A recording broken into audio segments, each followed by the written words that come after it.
পূজা তোমাকে বলছে সাকিবকে আঙ্কেল বলার জন্য, আর সাকিব ভাই বলে উঠলেন হে স্টুপিড।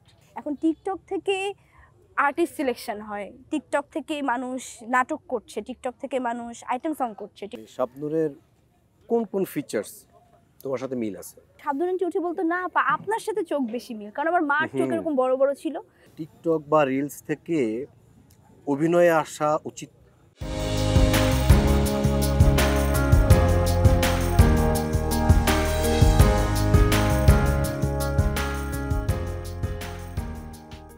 শাকিব খান, শাবনূর, ডিপজল যাদের সঙ্গে তুমি কাজ করছো, তাদের সঙ্গে এখন তোমার যোগাযোগটা কেমন? নর্মাল অ্যাজ ইউজুয়াল যেরকম হয়, মানে এমন না যে যোগাযোগ খুব ফোনে অনেক কথা হচ্ছে, কারণ এখন আমরা সবাই খুব ব্যস্ত লাইফ লিড করি। আমার থেকে তো আসলে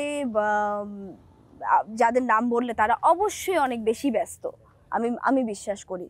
তারা প্রতিনিয়ত কাজ করছে, তাদের অনেক কাজ থাকে। সো ওই জায়গা থেকে কোথাও দেখা হচ্ছে, আমাদের কথা হচ্ছে, এবং আমাদের দেখাটাও তো আসলে এখন ফ্রিকুয়েন্ট, যেহেতু অনেক ইভেন্টে আমরা যাচ্ছি একসাথে, কিংবা আমরা কোনো পার্টিতে যাচ্ছি, কিংবা আমরা কোনো একটা প্রোগ্রামে যাচ্ছি, দেখা যাচ্ছে আমাদের দেখা হচ্ছে, এবং ওখানেই আসলে গল্প হোক, আড্ডা হোক, কিংবা ওখানেই আসলে একটা কথাবার্তার সেশন হয়ে যাচ্ছে। সো যোগাযোগ আমি বলবো নর্মাল ক্যাজুয়াল। মাঝখানে একটা ভিডিও দেখলাম আমি সামাজিক যোগাযোগ মাধ্যমে। ভিডিওতে তুমি ছিলা, শাকিব খান ছিল, পূজা চেরি ছিল, আরো কয়েকজন ছিল। আমার যেটা দেখলাম, পূজা তোমাকে বলছে সাকিবকে আঙ্কেল বলার জন্য, আর সাকিব ভাই বলে উঠলেন হে স্টুপিড। তুমি দেখছো কিনা এটা? হ্যাঁ দেখেছি। ঘটনাটা আসলে কি ছিল? ও এইটা আসলে মানে আমাকে প্রেসের সবাই সামনে ছিল, এবং তারা আমাকে জিজ্ঞেস করছিল আপনার দরদ কেমন লেগেছে। এটা দরদের প্রিমিয়ার ডে ছিল, তো আমাকে বলছিল দরদ কেমন লেগেছে। তো পাশের থেকে পূজা আসলে দুষ্টামি করে বলছিল যে চাচ্চুকে নিয়ে কিছু বলো, যেটা আসলে এখন প্রতিনিয়তই আমাকে এটাই তো বলে, যেহেতু তার সাথে আমার চাচ্চু নামেই অনেক সিনেমা।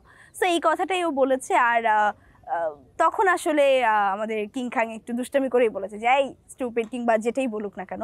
তখন আসলে ওইটা আসলে একটা ফানি ছিল আমি মনে করি, এবং ওই সময়টায় সবাই আমরা হাসছিলাম, ওইটা নিয়ে একটা ফানি মোমেন্ট ছিল। তোমার কাছে কি মনে হয় মানে শাবনূরের কোন কোন ফিচার্স তোমার সাথে মিল আছে?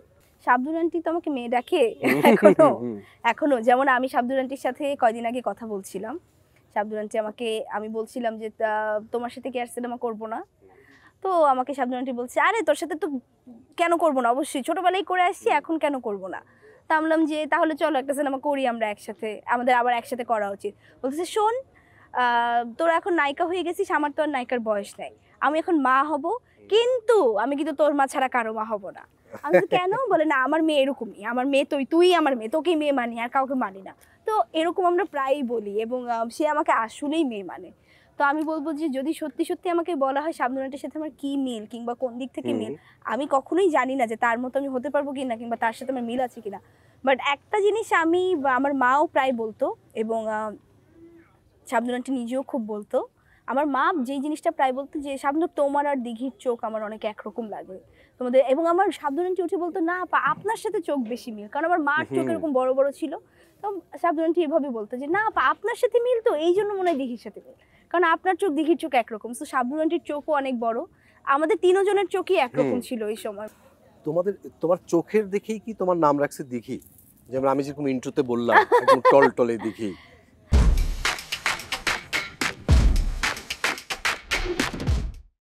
আমার নাম দিঘি রাখা হয়েছে, আমার মার নাম যেহেতু দোয়েল, ওই জায়গা থেকে আমার মা দিঘি রেখেছে। আর আমার যেই লক্ষ্মীপুরের বাড়ি, ওই বাড়ির সামনে একটা দিঘি আছে একদম, মানে আমার নাম বলো তো। দিঘিটার নাম হচ্ছে জুবলি দিঘি। আমি চিনি। ইয়েস, ওইটা একদম মানে আমার গেট বাসার, আর ওই দিঘির সামনে দিয়ে আমরা হাঁটি, এবং বর্ষাকালে দিঘির পানি অনেক উঠে যায়, দেখা যায় আমাদের বাড়ির গেট পর্যন্ত চলে আসে এরকম। তো ওই দিঘিটা থেকে আমার মা একদিন হুট করে তার মনে হয় যে আচ্ছা আমার মেয়ের নাম তো দিঘিই রাখা যায়, দোয়েলের সাথেও মিলে, আবার দিঘি নামটা একটু আনকমন, এই নামটা আসলে শোনা যায় না। এখন আর আনকমন নাই, তোমার নাম রাখার পরে এখন সারা বাংলাদেশে কয়েক হাজার দিঘি আছে। আরেকটা প্রসঙ্গ আমি বলতে চাই, টিকটক প্রসঙ্গ।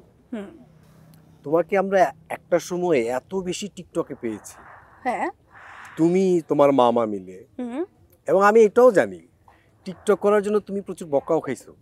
হ্যাঁ হ্যাঁ, হ্যাঁ। এখন কি এই কারণে কমাই দিছো? না এখন মানে ওই সময়টা তো আমি মনে করি আমার উঠতি বয়স ওটা। আচ্ছা আচ্ছা। আমার খুব উঠতি বয়স, আমি মাত্র ক্লাস 10 এ পড়ছি, একটা নতুন প্ল্যাটফর্ম দেখেছি যেখানে সবাই এরকম অভিনয় করছে, 15 সেকেন্ড অভিনয় করছে। তা আফটার অল আমি তো অভিনয়েরই মানুষ, অভিনয় জাতীয় পুরস্কার আমি তো অভিনয়েরই মানুষ। আমি যখন দেখবো আমাকে কেউ অভিনয় করতে দিচ্ছে একটা প্ল্যাটফর্মে এভাবে ফ্রি, আমার তো ভালো লাগবেই।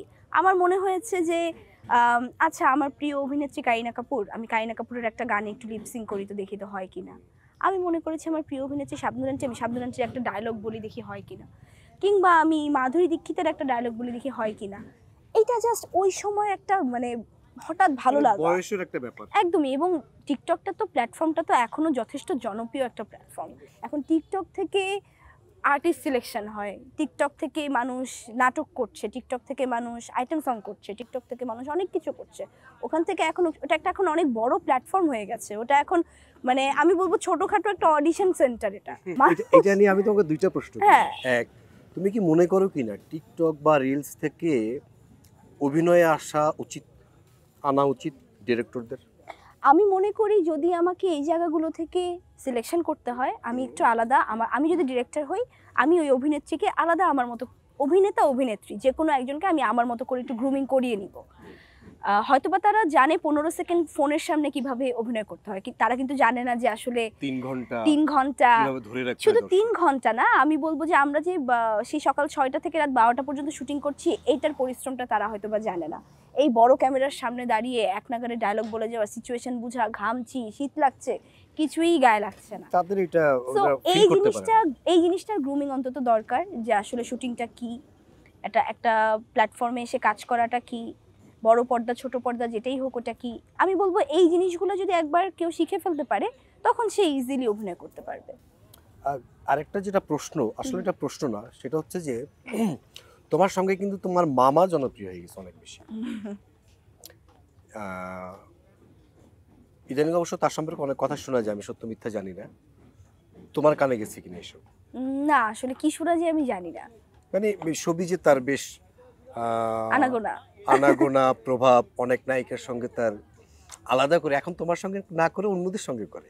আচ্ছা সে এখন মানে আমি যেহেতু এখন ব্যস্ত, আমি আসলে আমার নিজের টিকটক আইডিতেই আমি আসলে কোনোভাবেই সময় দিতে পারি না ওভাবে। আমি দেখা যায় আমি নিজেই যখন 1-2টা আপলোড দেই, সেটাও আমার শ্যুটের কাজই আমি আপলোড দিচ্ছি, আলাদা করে লিপসিং করে কোনো ভিডিও আসলে ওভাবে এখন দেওয়া হয় না, যেহেতু সময়ের অনেক অভাব আসলে এখন।